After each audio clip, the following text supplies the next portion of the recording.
G마인드 카드 뉴스 3월호.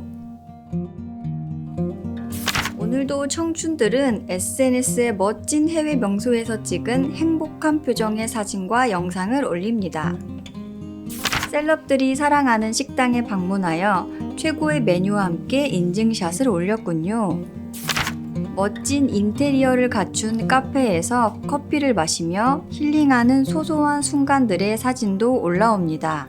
I say you're, you say no, you're low. SNS에서 보여지는 청춘들의 일상은 언제나 여유롭고 아름다워 보입니다. 하지만 대한민국의 청춘들은 이와는 대조적입니다. 인스타그램에는 절망이 없다. 그곳은 언제나 밝고 희망차고 화려하다. 하루 숙박이 수십만 원 달하는 호캉스의 주인공도 대개 청년들이다. 인스타그램의 이미지들은 대체로 연출된 단 한순간의 이미지일 뿐이지 현실도 삶도 아니다. 문제는 우리의 삶이 그러하며 그러해야만 한다는 강박이 점점 심화된다는 것이다.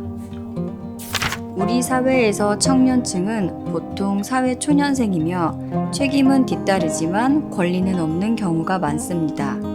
경제적인 여건 또한 특별한 경우가 아니라면 일반적으로 부족합니다. 하지만 SNS에 보이는 청춘의 삶은 화려하고 멋있고 세련되기만 합니다.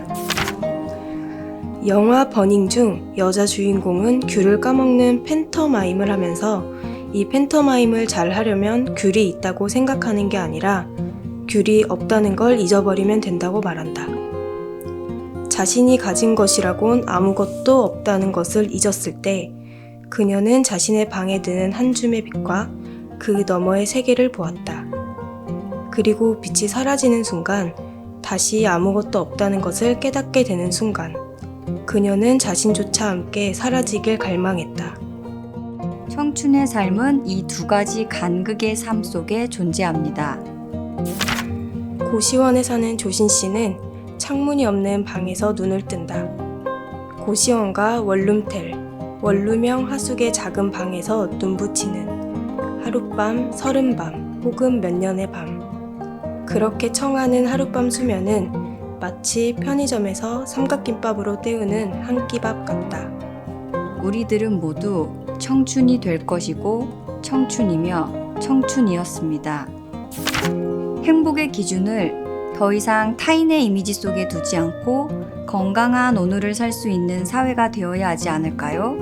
이상 경기도 정신건강증진사업 G마인드 카드 뉴스였습니다.